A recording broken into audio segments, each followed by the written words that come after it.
राधा स्वामी दयाल की दया, राधा स्वामी सहाय, राधा स्वामी। प्यारे साध संगत जियों, माताओं, बहनों, बुजुर्गों, भाइयों, बच्चों, शांति से बैठ के सत्संग लाभ उठाएं। आज मदर्स डे कहते हैं, माँ का दिन है, तो आप सबको बहुत बहुत मदर्स डे की मुबारकबाद। माँ तो वैसे हमेशा ही याद रखी जाती है। माँ हमारी जननी है, सृष्टि की पैदा करने वाली, पूरे संसार को चलाने वाली। हमेशा माँ पूज्य है। एक दिन से काम नहीं चलता कि एक दिन मदर्स डे के नाम से हम ये कह के मन में शांति कर लें कि हमने मदर्स डे के दिन माँ को याद किया। माँ, पिता, गुरु, इनको तो हमेशा ही याद रखना चाहिए। ये हमेशा पूज्य हैं, याद करने योग्य हैं, सेवा करने योग्य हैं। उनकी आज्ञा में चलना, उनके दर्शन करना, उनसे आशीर्वाद प्राप्त करना, ये सारी की सारी चीज़ें हमें सर्व गुणों से भरपूर कर देते हैं। जब माँ बाप और गुरु, माँ बाप अपने संतान पे और गुरु अपने शिष्य पर जब प्रसन्न हो जाते हैं तो उनको सब कुछ बख्श देते हैं। जो उनके पास होता है वो अपने लिए कुछ भी नहीं रखना चाहते। और जहाँ तक माँ का सवाल है, माँ जिस दिन पैदा हुई थी उस दिन तो कोई दूसरी चीज़ पैदा ही नहीं हुई। माँ तो कितने माँ के हमारे ऊपर उपकार होते हैं। जन्म क्या, जब से ये दुनिया में आने का हमारा कोई सपना भी नहीं होता, तब अपने गर्भ में लेके 9 महीने तक अपने गर्भ में पालना करती है। कितना दुख दर्द पीड़ा उठाती है। रात को नींद नहीं आती होगी, खाने में उसको परेशानी होती होगी, झुकना, उठना, बैठना, करवट लेना, क्या जीवन है। कभी हम इस बारे में सोचते नहीं हैं। अगर कभी सोचने का अवसर मिले तो इस बारे में भी ख्याल किया करो कि माँ क्या चीज़ है। माँ ने हमें कितना बड़ा उपहार, तोहफा दिया है। अपने आप से हम खुश होते हैं, लेकिन सोचना अपने बारे में भी बहुत कम ही होता है। अपने बारे में नहीं सोचते, अपनी माँ के बारे में नहीं सोचते, अपने पिता के बारे में नहीं सोचते, और ना ही अपने गुरु के बारे में सोचते हैं। और जब इन चीज़ों से ये जीव भटक जाता है तो समझो कि इसकी गर्दन काल के हाथ में आ जाती है। और 2 ही चीज़ पूरी सृष्टि को, 2 ही चीज़ें हैं, काल और माया, जो इस जीव को भरमाती हैं, नीची योनियों में गिराती हैं, पाप कर्म इनसे करवाती हैं, अच्छे गुण इनसे छीन लेती हैं। जितने भी उत्पात करवाए जाते हैं वो सारे के सारे काल के द्वारा और माया के द्वारा कराए जाते हैं। तो मैंने बात कही थी माँ की। माँ के बारे में सोचो, वो तो एक थोड़ा सा समय होता है 9 महीने का। चलो उस दुख से, उस पीड़ा से,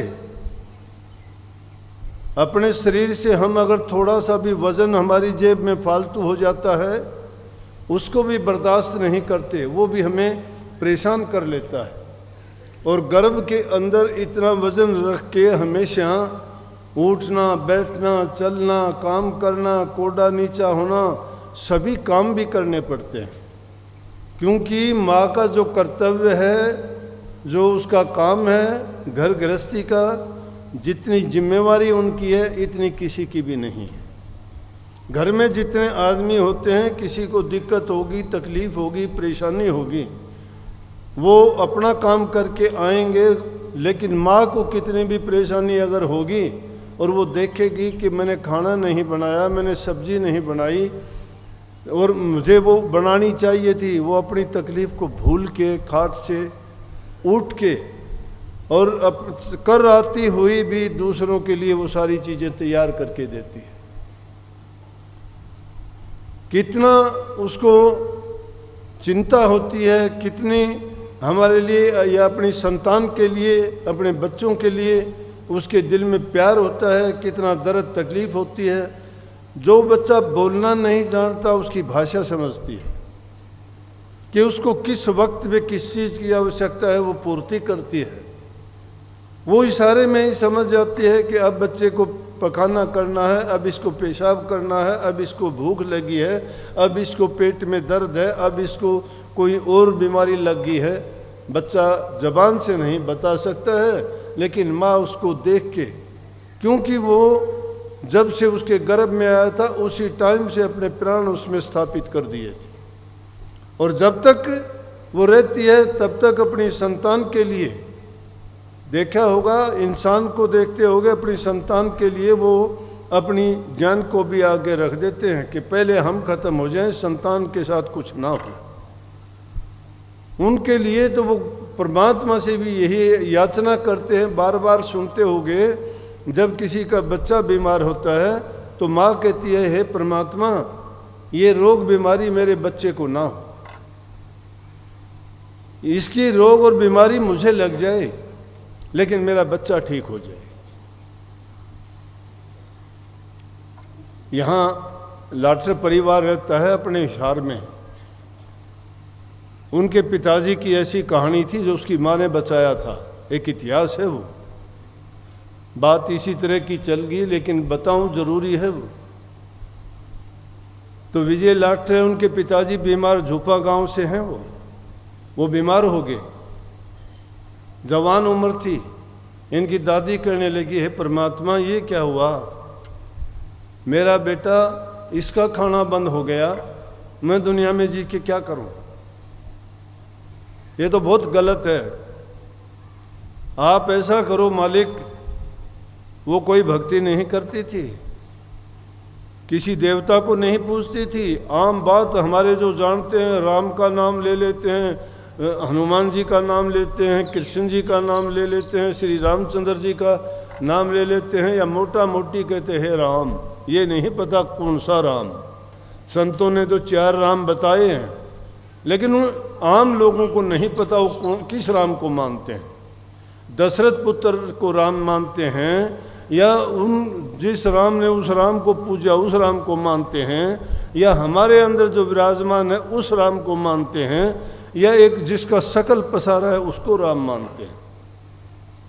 उनके बारे में कहिए, एक राम दशरथ घर डोले, एक राम घट घट में बोले, एक राम का शकल पसारा, संतों का नाम त्रिगुण से न्यारा। 4 राम हो गए। अब उनको तो पता नहीं है किस राम को पूजते मानते हैं, लेकिन आस्था, हर इंसान की आस्था है अपने इष्ट में। सबका इष्ट जरूर है। 2 प्रकार के लोग हैं, एक आस्तिक है, एक नास्तिक है। नास्तिक लोग तो किसी चीज़ को मानता ही नहीं है, उसका कोई कर्म धर्म नहीं है। लेकिन आस्तिक जो भी होगा वो किसी न किसी रूप में मानता ही है परमात्मा को, किसी न किसी रूप में मानता है उसको, चाहे वो किसी देवी देवता के रूप में, किसी मूर्त के रूप में, या किसी नाम से। वो ज़रूर उसका इष्ट है, और जब भी उसको ज़रूरत पड़ती है उसके सामने वो अपनी जो प्रार्थना होती है रखता है, जो उसकी चाहत होती है, मन्नत मांगनी होती है, वो उनसे मांगता है। तो बात उनकी चली हुई थी। उनकी दादी ने कहा, है परमात्मा ऐसा ना करो, ये तो बहुत गलत हो जाएगा। माँ के जिंदा रहते हुए उसका बेटा कुछ ना खाए, कितने दिन जिएगा। इससे अच्छा तो ये है कि आप मुझे इसकी बीमारी दे दो, मेरा बेटा ठीक होना चाहिए। तो धीरे धीरे करके इनके पिताजी ठीक होते गए, इनकी दादी की भूख बंद हो गई। और वो कितनी 85-90 साल के करीब उनकी उम्र थी। मैं मिला उनसे, उसने ये कहानी खुद अपनी ज़बान से बताई। और वो इस उम्र में भी खेत में रोज़ाना घूम के आती थी। लेकिन विजय की माँ उससे पहले बूढ़ी होगी, और इनके पिताजी बहुत लंबी उम्र तक जिए, आराम से खूब खाया पिया ठाठ से रहे। ये आस्था कितनी आदमी के अंदर बड़ी शक्ति है। माँ के अंदर बहुत शक्ति है। देवी माँ जो कहते हो वो देवी और कोई नहीं है, यही माताएं देवी हैं। इनमें बड़ी शक्ति है। कितनी कहानियाँ और सुनोगे जिन्होंने भी पतिव्रत धर्म को, पतिव्रता स्त्रियां जितनी भी हुई, सावित्री की कहानी आप सुन लो, माता अनसुईया की कहानी आप सुन लो, और भी कितनी ऐसी ऐसी माताएं हुई हैं जिन्होंने वो काम करके दिखा दिए जो दूसरी उनका कोई भी उदाहरण नहीं मिल सकता। माता अनसुईया ने तो ब्रह्मा विष्णु महेश को 6-6 महीने के बना दिए। सावित्री अपने पति सत्यवान को यमराज से छुटा के ले आई। कौन सी ताकत थी उनके पास? भक्ति की शक्ति थी। इसी प्रकार से शेख फरीद का भी मान एक माता ने ही मार दिया था।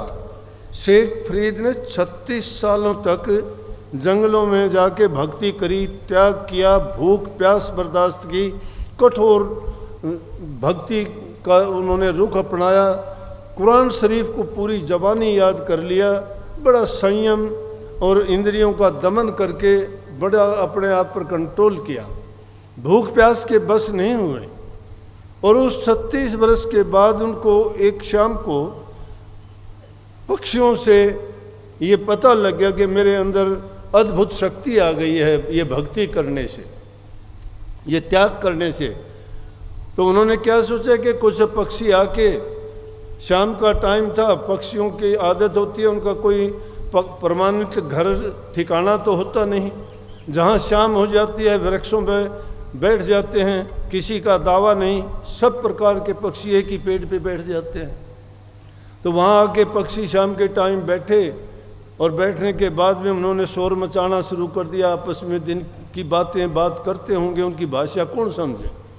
लेकिन बाबा फरीद समाधि में जब बैठे हुए थे तो उनको लगा कि ये तो विघ्न पैदा करते हैं, मेरे भक्ति के रास्ते में बाधा डालते हैं, परेशान करते हैं। तो उनको क्रोध आ गया, गुस्सा आया। गुस्सा जब आया, ये गुस्सा क्रोध जिसको कहते हैं, हम कहते नहीं करना चाहिए, नहीं करना चाहिए। संतों की भाषा है, संतों का उपदेश है कि उन ये 5 दुश्मनों में से सबसे मुख्य दुश्मन क्रोध है। तुम सारी उम्र भक्ति करो, लेकिन अगर क्रोध कर लिया तो सारी की सारी उस क्रोध के कारण सब बर्बाद करवा देगा, 1 सेकंड लगेगी।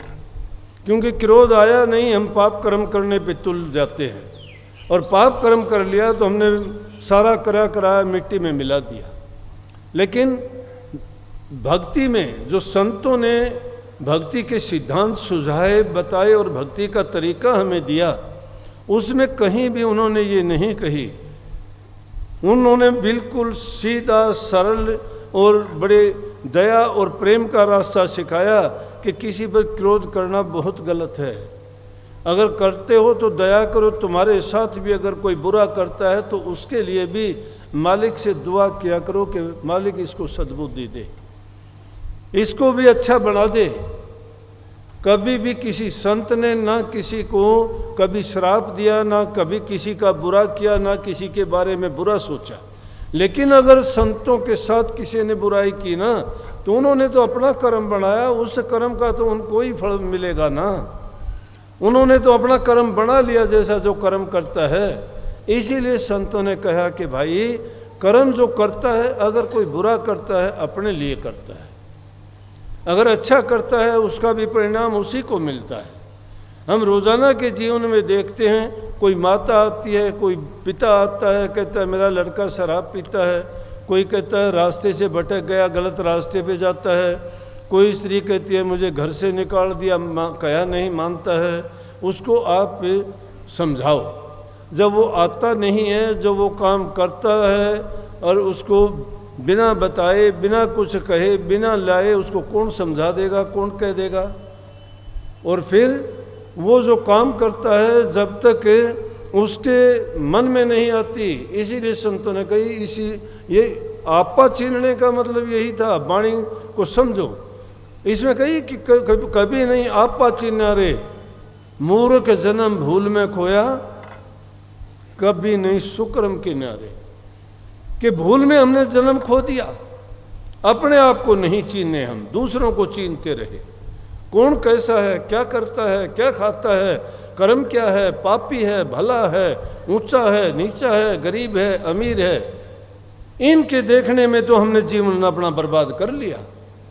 अपना आपा नहीं चीना, अपने अंदर में नहीं गए, मंदिरों में टक्कर मारी, घट के अंदर नहीं गए, घरों का, गलियों का कूड़ा करकट घरों का बुहारता रहे, मन का कभी आपने कूड़ा करकट बुहारने की कोशिश नहीं की।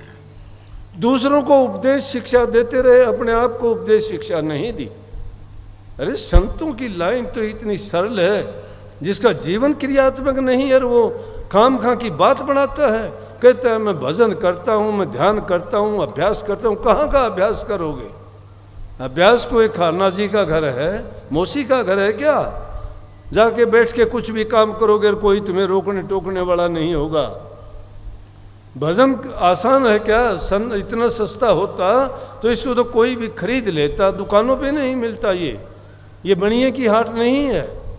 करनी करता है वो पाता है, करनी करना इतना आसान नहीं है।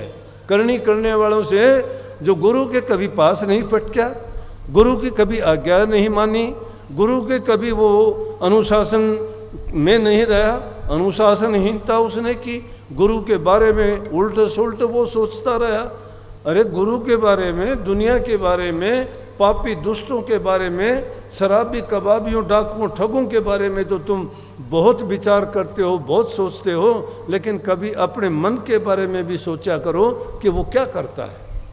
अपने अंदर कभी जाति मारी क्या? अपने अंदर झांक के कभी देखा क्या? नहीं झांक के देखा। अगर अपने अंदर में झांक के देखते तो पता लगता। तो बात मैंने बाबा फरीद की कही थी और उसमें बात माता जी की बताई थी कि माताओं में कितनी शक्ति होती है।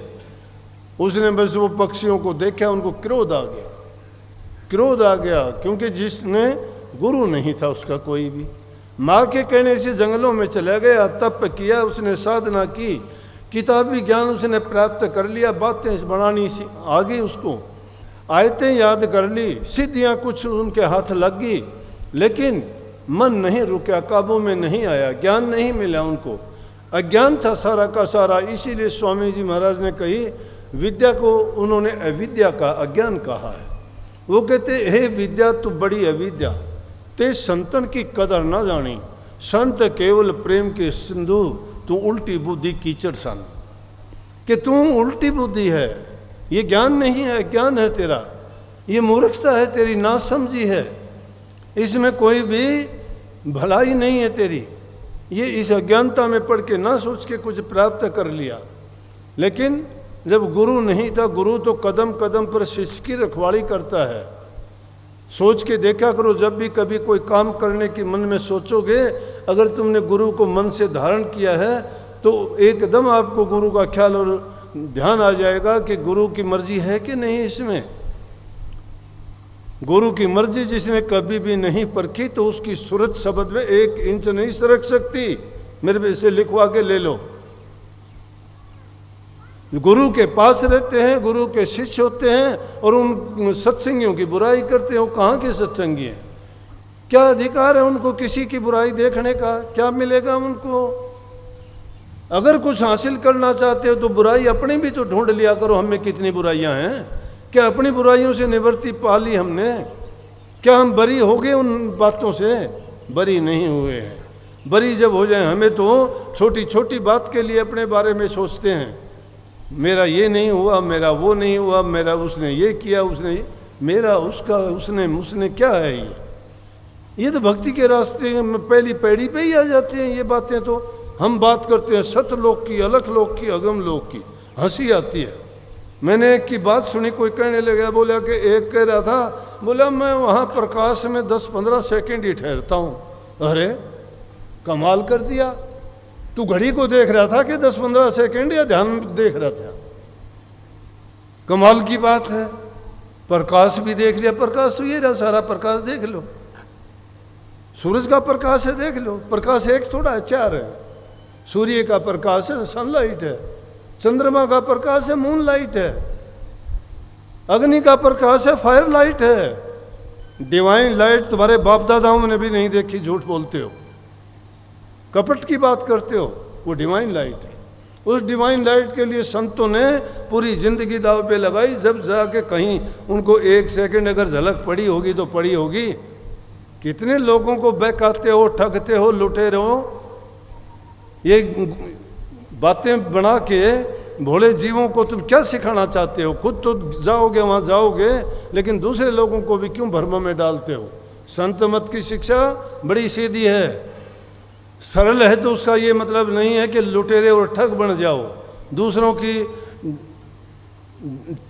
जीवन के साथ उनके साथ खिलवाड़ करो। भक्ति इतनी आसान है, छठी का दूध निकलता है भक्ति करने में। संयम करके तो देखो, अपने घर को आगे लगा के देखो। कबीर साहब ने कही थी कि कबीर घर फूक के अपना लुक्का लीना हाथ, वही का घर फूक दूं जो चले हमारी साथ। ये घर फूक है, अपने घर को आगे लगा के देखो, फिर कहीं भक्ति के रास्ते पे चलोगे। एक सेकंड के लिए दूर नहीं हो सकते, एक पल के लिए तुम उनके लिए तो तड़फड़ाते हो कि ये ना हो जाए वो ना हो जाए, और फिर भक्ति के अंदर तुम डींग मारते हो। ये छल है, कपट है, कोरा बेईमानी है। ये कहीं भी भक्ति का ये रास्ता नहीं है। तो बाबा फरीद ने क्रोध कर लिया और क्रोध में कह दिया कि चिड़िया मर जाओ, तुम मर गए, सारी मर गई। फरीद ने सोचा ये क्या कर दिया, पाप लग गया। क्रोध में कह दिया, आवेश में आ गया, भूल हो गई, बुद्धि भ्रष्ट हो गई मेरी, क्या किया मैंने, पाप हो गया। सोचता है अगर मेरे से ये हो गया, मेरे कहने से मर गई हैं, तो मेरे कहने से जिंदा भी हो जाएंगी। कहने लगे चिड़िया जिंदा हो जाओ, सब जिंदा हो गई। ओ, कहने से चिड़िया मर गई, कहने से जिंदा हो गई, सारी शक्तियां आ गई उनके पास। तो घमंड हो गया उनको, अभिमान आ गया कि अब जाके माँ को कहूँगा कि अब मैंने भक्ति अपनी पूरी कर ली है, अब सिद्धि शक्तियाँ मेरी गुलाम है, जो मैं चाहता हूँ वो होता है। बस इसी मस्ती में सोचता हुआ और जा ही रहा था कि रास्ते में प्यास लगी। एक कुएं पर एक माता पानी भर रही थी, नई नई शादी हुई थी, कुएं से पानी निकाल रही थी। फरीद ने जाके कहा कि माता पानी पिलाना। उसने देखा उसकी तरफ, पानी की बाल्टी निकाली कुएं से, पानी बाहर फेंक दिया, उसको नहीं पिलाया। देख के हैरान कि या तो ये पागल है या इसको सुनाई नहीं दिया, मैं पानी पीने की कह रहा हूँ, उसने पानी निकाल के बाहर फेंक दिया। दोबारा फिर कहा कि पानी पिलाओ मुझे, दोबारा फिर पानी निकाल के बाहर फेंक दिया। बोला अजीब तमाशा है। तिवारा जोर से बोला कि आपको सुनाई नहीं देता क्या, पानी पिलाती है कि नहीं? ने बोला नहीं तो मैं वो चिड़िया नहीं हूँ तेरे कहने से मर जाऊंगी, और ना तेरे कहने से जिंदा हो जाऊंगी। फकीर साईं की तो बस वो अभिमान की गठड़ी सिर पर थी, धड़ाम जैसी नीचे गिर गई। औकात समझ में आ गई कि ये क्या हुआ। जब ये हादसा जंगल में हुआ कोई नहीं था, वहाँ कोई नहीं था देखने वाला, इसको कैसे पता लगा? चुपचाप खड़ा हो गया। जब उसने पानी फेंक फाँक के पानी निकाल के आखिर में कहने लगी, ये ले पानी पियो साईं जी। बोला कि अब तक पानी बेकार में तो नीचे फेंक रही थी, पानी मैंने पीने के लिए मैं प्यासा था, मांग रहा था, मुझे पानी नहीं दिया, आपने बाहर पानी फेंका, मैं समझा नहीं।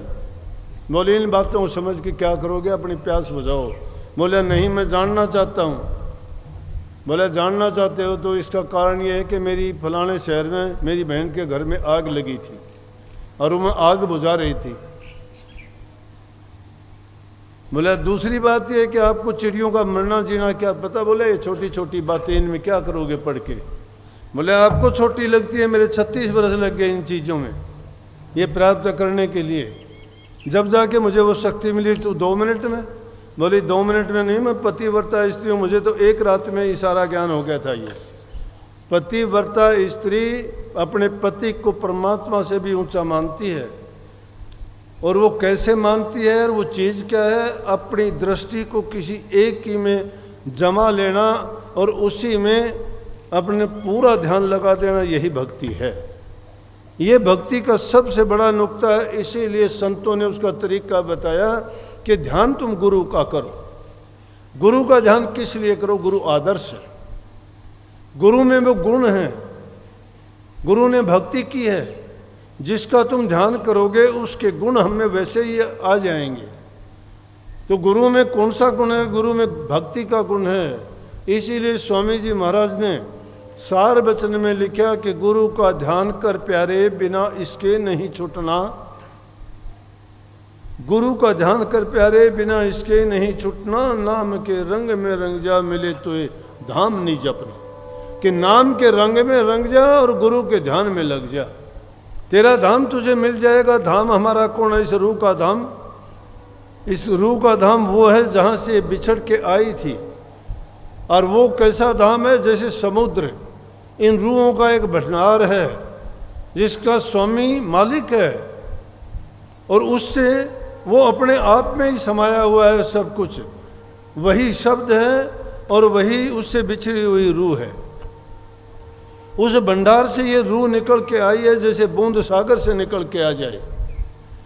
तो कहने का मतलब माताओं के प्रति थी मेरी पहली बात। उसमें ये था कि उसने अपने पति की सेवा में कहानी भी बता दी कि मेरे पति जब पहली रात को ही मैं उनके पास आई, तो स्त्री का धर्म होता है कि अपने पति को सब कुछ माने, अपना तन मन धन उसके लिए लगा दे, अपने ख्याल विचार सब उसी में जोड़ दे, उसी के सांस सांस को वो निहारती रहे, गिनती रहे, वो पतिव्रता स्त्री कहलाती है। तो ये जब बात उसने बताई, बोला तो आपके साथ ये आपको शक्ति कैसे मिली? कि ये तो मेरे पति से मिली शक्ति कि मैं पूरा ध्यान अपने पति में लगाए हुए थी। पहली रात को ही आई तो नींद में उठे मेरे जो पति थे और वो कहने लगे पानी पानी, कहते ही उनको दोबारा नींद आ गई। अब मैं नई आई थी घर में, मैंने देखा मुझे पानी नहीं मिला कहीं भी। मैं बाहर निकल गई, जाके मैंने कुआं ढूंढा, कुएं पे पानी कैसे निकालती। मैंने अपनी साड़ी को फाड़ के और उसकी लीर बना के और उससे लोटा बांध के उस कुएं से पानी निकाल के लेके पति के सिरहाने के पास खड़ी हो गई कि जब ये उठेंगे पानी मांगेंगे पानी दो। सोई नहीं वो। ये भक्ति है।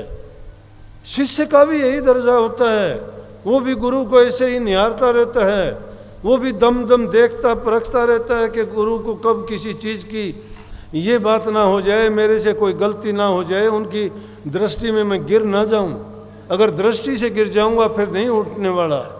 अगर नज़रों से कोई गिर जाता है उसका उठना बड़ा मुश्किल है। ये तो वो प्रेम का धागा है, टूट जाता है तो गांठ पड़ जाती है, जुड़ता नहीं है। रहीम जी ने कही है, रहीमन धागा प्रेम का मत तोड़ो चटकाए, तोड़े से फिर मिले नहीं मिले गांठ पड़ जाए। लेकिन मैं पानी निकाल के ले आई, खड़ी हो गई, और जब वो उठे सुबह कहने लगे पानी मैंने लोटा दे दिया, तो हैरान हो गया कि आपको कैसे पता? कहने लगे रात में आप एक बार उठे थे, आपने पानी मांगा था, मैंने दे दिया। बोला कि इसी कारण मेरे अंदर ये शक्ति है कि जो भी कोई बात होती है उसका मुझे पता लग जाता है, और इसी शक्ति से मैंने अपनी बहन के भी घर को बुझा दी अग्नि यहाँ से। तो वो इन माताओं के अंदर, मेरा कहने का मतलब ये है, लेकिन आज माताओं के साथ में उनकी संतान या उनका पति उनके साथ में गलत तरीके से पेश आते हैं, उनको इज्जत और सम्मान नहीं देते हैं, सम्मान नहीं दिया जाएगा, इज्जत नहीं दी जाएगी, और इनको प्यार प्रेम से हम नहीं रखेंगे, तो समझो कि हमने अपनी बर्बादी स्वयं कर ली है।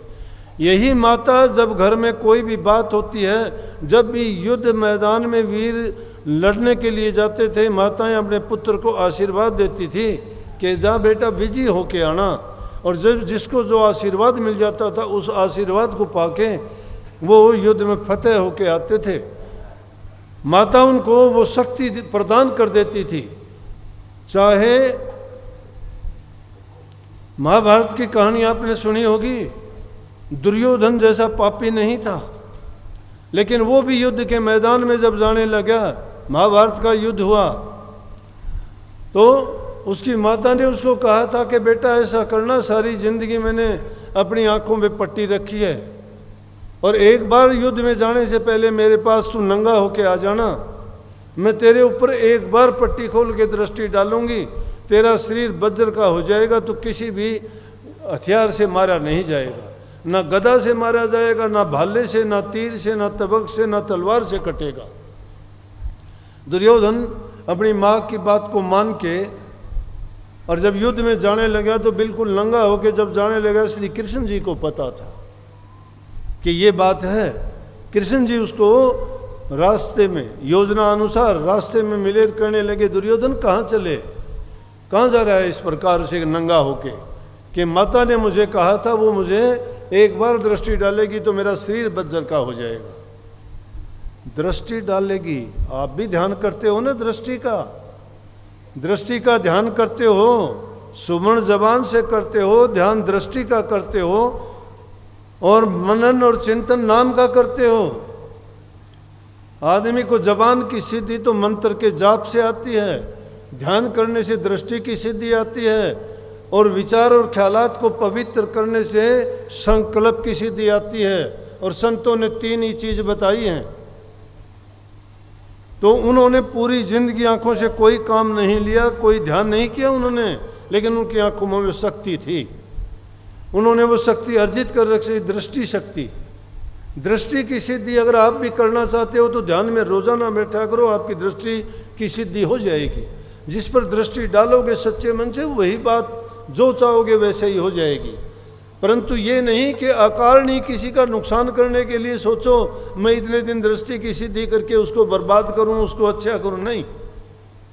अपने कल्याण के लिए, अपने हित के लिए, अपनी भलाई के लिए, और अपने आप को इस नश्वर संसार से सदा के लिए अलग होने के लिए उन चीज़ों का उपयोग और प्रयोग करना सीखो। ये भक्ति जीव के कल्याण के लिए है, ना कि इस दुनियादारी के लोगों में यहाँ किसी को कष्ट देने के लिए, दुख देने के लिए नहीं। जब गया दुर्योधन तो कृष्ण जी कहने लगे, अरे इस हालत में माँ के सामने जाएगा नंगा होके, तू कोई दूध पीता बच्चा है क्या? छोटा बच्चा जाता है नंगा, तो कम से कम तू इतना बड़ा है, एक छोटा सा कपड़ा अपने गुप्त अंगों पर तो बांध के जा। दुर्योधन ने सोचा कि बात तो सही है, शर्म आएगी। उसने एक कपड़ा अपने गुप्त अंगों पे बांध लिया, और जब युद्ध के मैदान में गया, सब योद्धा हर प्रकार से, सब हथियारों से उस पर वार करके थक गए, लेकिन उसको घायल तक नहीं कर पाए। उसकी माँ ने उसके शरीर को वज्र का बना दिया था, लेकिन कृष्ण जी जानते थे। कृष्ण जी ने अर्जुन को बताया कि अर्जुन, जब तक इसकी जंघा पर तू गदा से वार नहीं करेगा, दुर्योधन मरेगा नहीं। इसका वही शरीर कच्चा है, क्योंकि उस शरीर पर इसने कपड़ा बांधा हुआ था, बाकी शरीर तो वज्र का बना हुआ है। कि इसकी माता ने इस पर दृष्टि डाली थी, और उसने एक बार दृष्टि डाल के दोबारा अपनी आंखों पर पट्टी बांध ली थी। और यही शक्ति आपने धृतराष्ट्र में भी देखी होगी। जब उसने सुना कि भीम ने तेरे पुत्र को मारा है, कृष्ण बोला कि सामने मत जाना, अगर सामने चला गया तो इसके अंदर जो आवेश और क्रोध है, और इसने आंखों से देखा नहीं है, इसकी पूरी की पूरी शक्ति इतनी ज़्यादा है कि तेरी हड्डियों को चूर कर देगा। और इसलिए उन्होंने क्या किया कि एक मिट्टी का पुतला भीम जैसा बना के और धृतराष्ट्र के सामने किया। और आखिरी वक्त में कहने लगे, बोला कि कहाँ है भीम जिसने उस दुर्योधन को मारा है, एक बार मिलाओ मुझे, आप पुत्र मेरे सामने। और जब उसके सामने आता है और दोनों हाथों से जब उसका आलिंगन करता है, तो उसको इतनी शक्ति से भींचता है कि कड़क कड़क करके सारा बिखर जाता है। और फिर रोता है धृतराष्ट्र। उसने सोच लिया कि तूने तो वास्तव में उसको मार दिया। कहने लगा, अरे बेटा मेरे से गलती हो गई, भूल होगी, मैंने तेरे को मार दिया, मैं ऐसा नहीं करना चाहता था, मैंने तेरे को मार। कृष्ण जी हंसे, कहने लगे चिंता ना करो। बोला क्यों? बोला ऐसा नहीं हुआ है, वो नहीं मरा, ये तो पुतला था, असली भीम तो जिंदा है। कहने का मतलब कहानी बताने से नहीं है, मेरा मतलब है उन क्रियाओं के करने से उनके अंदर वो शक्ति आई, वो क्रिया करके उन्होंने वो शक्तियाँ अर्जित की। क्या हम उन क्रियाओं का आज थोड़ा भी पालन करते हैं क्या? अगर हम भी उनका पालन करें, चाहे दृष्टि का करो, चाहे जबान का करो, चाहे संकल्प का करो, नाम का सुमन करने से आपको जबान की सिद्धि, वाक सिद्धि आएगी। किया करो सुमन, किया करो, ज़्यादा से ज़्यादा सुमन करो। कदे कहते हो कि गुरु का जिक्र करने से कल्याण नहीं होगा। गुरु का जिक्र तो हमेशा करते हो, जिक्र करने से हो जाएगा क्या कल्याण है? अरे बिना पानी के तालाब में जाके डुबकी मारोगे, मिट्टी आएगी, सिर फूट जाएगा। पानी के तालाब में जाओगे तो ही प्यास मिटेगी। ये झूठी बात तुम मत भरोसा करो, किसी को कुछ नहीं मिलेगा इन बातों में तुम्हें। सच्ची बात यह है कि करनी करो, करनी बड़ी है। इसलिए ये बात तो मैंने, माताओं का जिक्र आया इसलिए मैंने कुछ बात कह दी। बात तो और भी हैं, माता अनसुईया की भी है, सती सावित्री की भी है। उनके साथ साथ बुद्धि भी काम करती है, विवेक भी काम करता है, ज्ञान भी इंसान का जागृत होता है। बुद्धि, ज्ञान, विवेक, ये चीज़ें सभी की सभी तब काम करती हैं जब हमारी मन की स्थिति एकाग्र हो जाती है, पवित्र कामों में लग जाती है, बुराइयों को छोड़ के सच्चाई के रास्ते पे चलती है। लेकिन जब तक हम नाम तो ले लिया लेकिन नाम के नियम तो नहीं निभाते, ध्यान नहीं करते, अभ्यास नहीं करते, काम चलाऊ बातें बना लेते हैं, किताबों में सिर मारते हैं। किताबों में क्या लिखा है? किताबों में गुनावन हैं। किताबों में जो विचार ख्याल आए वो लिख दिए गए। जो बातें हैं वो वास्तविकता न जबान से कही जाती है, न कागज़ पे अक्षरों में लिखी जाती है। वो तो कई नहीं है, आप रोज़ाना पढ़ते हो लेकिन ख्याल करते हो क्या उसमें कई अक्षर, अक्षर नहीं अक्षर पारा, क्षर अक्षर नहीं अक्षर पारा, बिनती करे जहाँ दास तुम्हारा। बिनती तो वहाँ करने की बात करते हो, ना अक्षर है, ना अक्षर है, ना नी अक्षर है, उसके पार जाके बिनती करते हो। लेकिन ना तो क्षर का बेरा क्या है, ना नी अक्षर का बेरा, ना उसका पार का बेरा, ना इधर का बेरा। इधर से अंधा आई यार, उधर को अंधा जा, अंधे को अंधा मिला तो मारे कौन बता। अरे सामने से अंधा आ रहा है, इधर से अंधा जा रहा है, अंधे को पूछता है कोई, भैया मुझे वहाँ जाना है, 8 से पता लग गया कोई आ रहा है, देख लिया, उसको हाथ से टटोल के कहता है भैया मुझे वहाँ जाना, पहुँचा दो। वो कहता है मैं भी अंधा हूँ, आप मुझे बता दो मैं कहाँ जाऊँ। ये हालत है अब इस वक्त में। करते कराते कुछ नहीं है। ज्ञान अर्जित करते हैं किताबों से, ज्ञान अर्जित करते हैं बातों से, सुनी सुनाई बातों से, नकल करने से। ये कोई नौटंकी, ड्रामा, सांग है क्या? अरे भक्ति का मार्ग इतना सस्ता नहीं है। लेकिन अच्छी बात यह है कि इंसान अच्छे गुणों को जब अपनाता है, चरित्रवान बनता है, तो उसके मन में शांति आती है, घरों में प्यार बढ़ता है, मन के अंदर दया आती है, पाप कर्म करने से बच जाता है। तो जहाँ दया है वहाँ धर्म है, जहाँ पाप कर्मों से छूट जाता है वहाँ धर्म का रास्ता आगे खुलता है। जब धर्म के रास्ते पर चलोगे, हमारा मन और रूह अंदर से जब पवित्र होंगे तभी तो हम अच्छे बनेंगे। लेकिन बाहर तो देखते हैं माँ बाप को घरों में गालियाँ देते, इज्जत सम्मान नहीं देते, बच्चे आपस में भाई भाई का दुश्मन बना बैठा है, थोड़ी सी चीज़ के लिए, थोड़ी सी जायदाद के लिए, थोड़ी सी आपसी कोई बात हो जाती है उसके लिए कोई फांसी के फंदे पे लटकता है, कोई सुनते हैं जहर खा के मर जाता है, कोई नदी नाले में छलांग लगा देता है, कोई किसी का लिख के मर जाता है कि इन्होंने मुझे तंग कर लिया। अरे इंसान का जीवन, उसके बारे में किताबों में नहीं पढ़ा, महापुरुषों से नहीं सुना क्या कि कितना कीमती जीवन है इंसान का। कितने युगों के बाद, कितने जन्मों के बाद, कितने नेक कर्मों के बाद हमें ये चोला मिला, और वो यूं बर्बाद करके चले जाते हैं तो वो कितने पापी होंगे और कितना पाप उन्होंने अपने सिर बांध लिया है। लेकिन अच्छी बातें लोगों को कम समझ में आती हैं।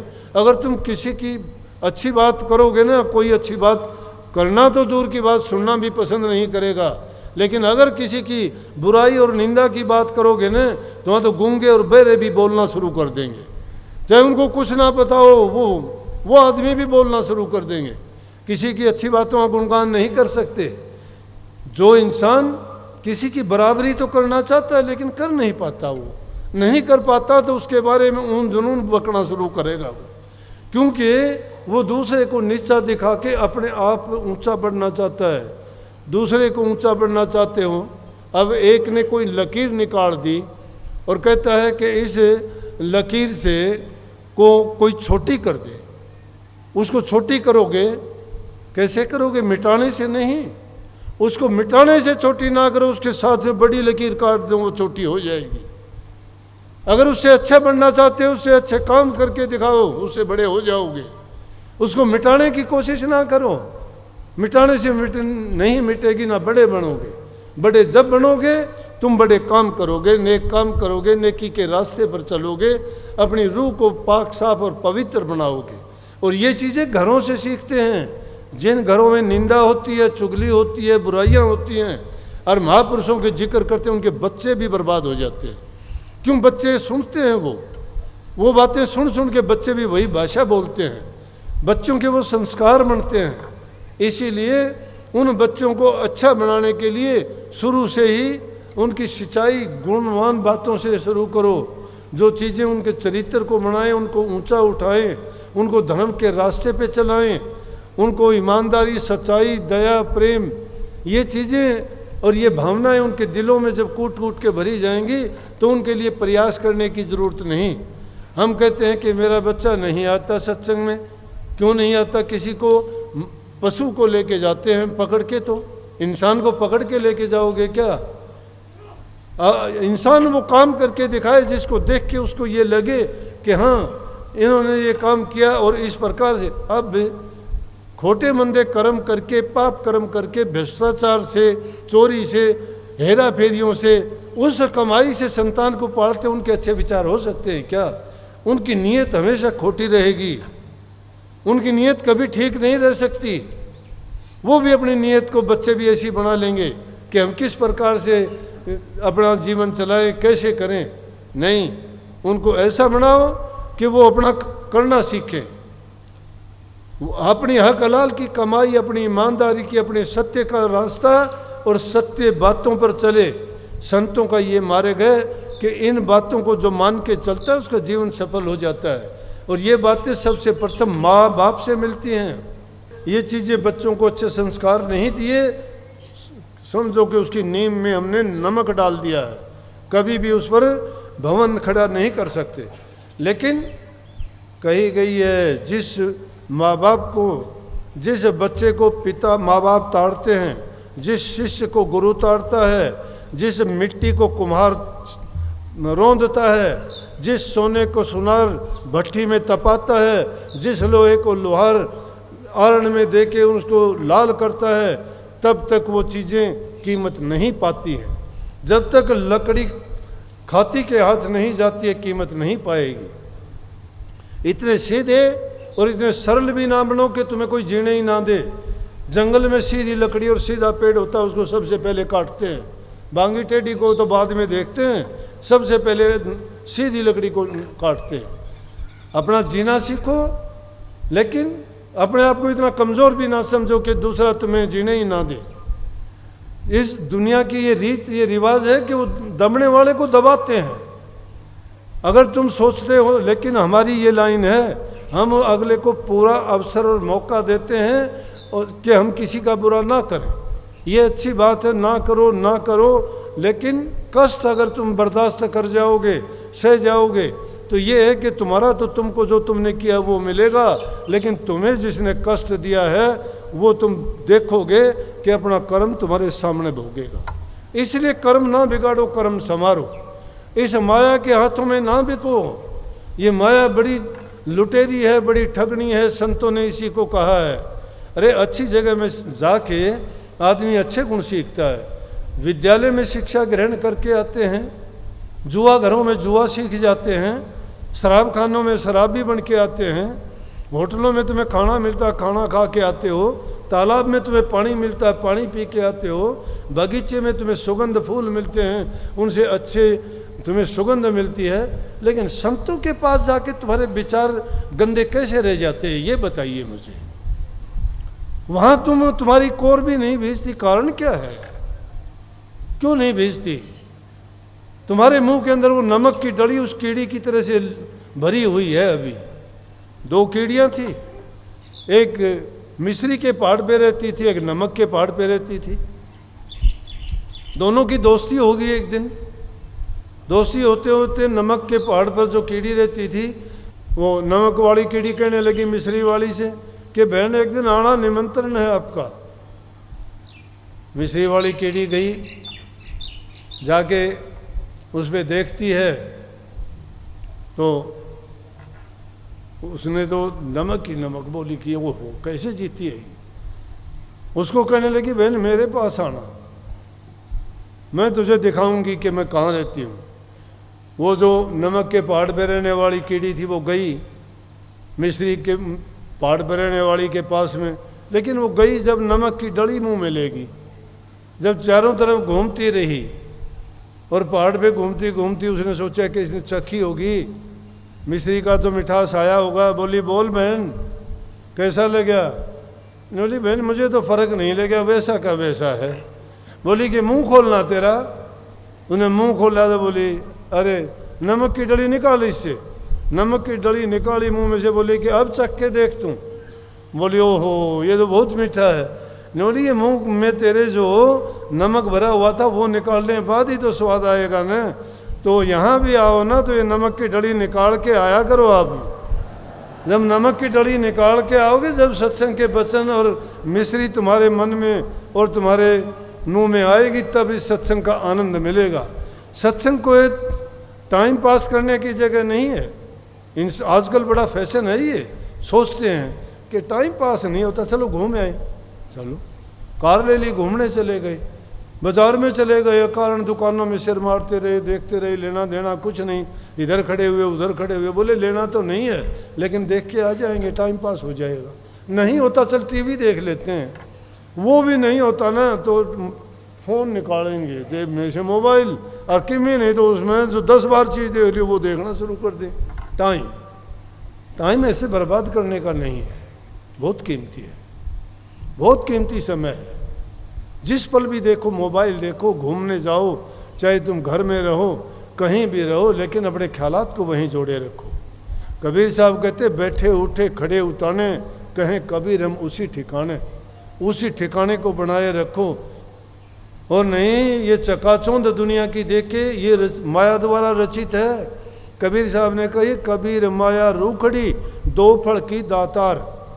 2 फल देती है माया, खावन खर्चन नरक दे और संचित नरक के द्वार।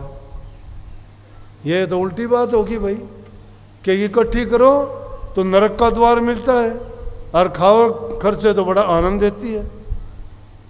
बोले खावन खर्चन बड़ा अंतरा, मन में देख विचार कि खाने खर्चने में भी बड़ा अंतर है। मन में विचार के देख, एक खिलावे 7 को एक मिलावे 4। एक तो नेक काम में लगाए, धर्म में लगाए, पुण्य के काम में लगाए, और एक बेकार की चीज़ों में लगा के उसको बर्बाद कर दे। तो ऐसे तो, लेकिन आगे जो बात कही वो हमारे कितनी कमाल की बात कही कि माया तो ठगनी भई ठगत फिरे सब देश, जिस ठग ने ठगनी ठगिर उस ठग को आदेश। जिस ठग ने इस ठगनी को ठग रखा है ना, वो सारे रास्ते तरीके आपको बताता है उससे कैसे बचोगे। तो उस ठगनी से बचने के लिए गुरु का नाम है, गुरु का ज्ञान है। गुरु ने जो नाम दिया है, गुरु ने तरीका क्या बताया? गुरु कहता है कि मन को पवित्र रखो, अपनी कमाई में, अपने काम में पूरा ईमानदारी और सच्चाई के साथ बरतो, घरों में प्यार प्रेम शांति रखो, तन से मन से और धन से किसी प्रकार से दूसरे का अहित ना करो, पर हित करो, पर दूसरे की भलाई करो। और सीधा नुक्ता एक ही है, इस धर्म का पालन करना चाहते हैं तो परहित ही है। परहित समान धर्म नहीं कोई, परहित दूसरे की भलाई करने के सिवाय कोई धर्म नहीं है। जो इंसान दूसरे का हित करता है उसमें कभी बुराई आती ही नहीं है। बुराई कब आती है? आदमी अपना तो हित सोचता है, अपना हित जो चाहता है करता है वो जो है बिना बात के भी दूसरे का अहित हो जाता है उससे। इसलिए अगर सच्चाई के साथ भी रहोगे ना, उस मालिक ने जिसने सबको पैदा किया है उसको सबकी चिंता है, लेकिन जो हमें कर्म करने की आज़ादी दी गई है उस कर्म से अपना जीवन बनाओ। कर्म बड़ा है, कर्म छोटा है, कर्म पाप है, कर्म धर्म है, कर्म ही शर्म है, और कर्म ही सब कामों की जड़ और मूल है। जिसने कर्म बिगाड़ लिया जीवन बिगाड़ लिया, कर्म संवार लिया जीवन संवार लिया। कर्म को संवार लोगे तुम्हारा जीवन संवर जाएगा, अगर कर्म नहीं संवार पाए तो समझो कि हमने पूरे जीवन को ही बर्बाद करके रख दिया, जिसको इतना मुश्किलों से मिला था, जो किसी विशेष काम के लिए हम आए थे, और यहाँ आने के बाद उस चीज़ को तो हमने भुला ही दिया। लेकिन अब इस युग में मैं तो कह दिया करता हूँ कि भाई 4 युग थे, सतयुग, त्रेता, द्वापर और कलयुग। लेकिन आज के युग को अगर देखें तो वो 4 युग तो बीत चुके, और अब आज 5वां युग चलता है, पाप युग, जिसमें ना कोई कर्म है, ना धर्म है, ना शर्म है। सारे काम करते हुए दिखाई देते हैं लेकिन है कुछ भी नहीं। झूठ पाखंड का ज़्यादा बोलबाला है, ठग लुटेरे अपना काम करते हैं, भोले आदमी लूटे जाते हैं, थोड़े चतुर चालाक छड़िया लोग कपट के साथ जीवन बिताते हैं, और वो सोचते हैं कि हमने बहुत नेक काम कर लिया, हम बड़ा अच्छा करते हैं, लेकिन अच्छा नहीं है, अच्छा नहीं है। एक बार देखने में अच्छा लगता है, तासीर उसकी बहुत बुरी है, बर्बादी वाली है। ये वो जहर है, स्लो पॉइजन कह सकते हैं, जिसको धीरे धीरे चढ़ता है, अंत उसका बहुत बुरा होता है। इसलिए वो अंत होने से पहले अपने कर्म को हम संवार लें, और कर्म संवारते वक्त रास्ते में बाधाएं बहुत आएंगी, इतनी बाधाएं आएंगी कि हर आदमी तुम्हारा दुश्मन खड़ा हो जाएगा। जिन लोगों का जितना हित भलाई करोगे वही लोग सबसे बड़े दुश्मन हो जाएंगे। जिनका तुम कुछ भी बुरा नहीं, जिनका अच्छा करोगे वही तुम्हारे प्रति, वही तुम्हारे विरोधी हो जाएंगे। क्योंकि लालच और स्वार्थ इस दुनिया में बड़ा प्रधान है अब, और उस प्रधानता में वो विचलित कर देते हैं। भगत लोगों को भी रास्ते से हटाने के, उनको बदनाम करने के अनेक तरीके ऐसे अपनाते हैं कि ताकि हम उनको तो नीचा दिखाएं और हमारी उसमें इज्जत कदर और हमें सम्मान मिले। उनके बस की बात नहीं है, वो भी काल के छोड़े हुए हैं, वो काल के एजेंट हैं, उनके कहे उनकी बुद्धि पर काल बैठा हुआ है। ये समझो तो कोई संतों के पास जाके उनसे तो ज्ञान की चीज़ें लेता है, जीवन संवारने की बातें पूछता है, भक्ति भाव के विचार पूछता है, कि उनसे अपने बुराइयों को त्यागने और छोड़ने के लिए उनसे आशीर्वाद प्राप्त करता है, और उनसे दुआ मांगता है कि हमें जीवन को सही रास्ते पर चलने के लिए हमें शक्ति दो, हमें वरदान दो, और हमें आशीर्वाद दो, ताकि हम विचलित ना हों, धर्म के रास्ते से डिगे नहीं, और अपने जीवन को सफल करके जाएं। बाकी तो पता है सबको कि जो पैदा हो गया अंत उसका आना है, लेकिन एक आदमी तो लोहे के जंजीरों में बंध के जाएगा, और एक लोहे के जंजीरों में भी बंध के घसीटता हुआ जाएगा।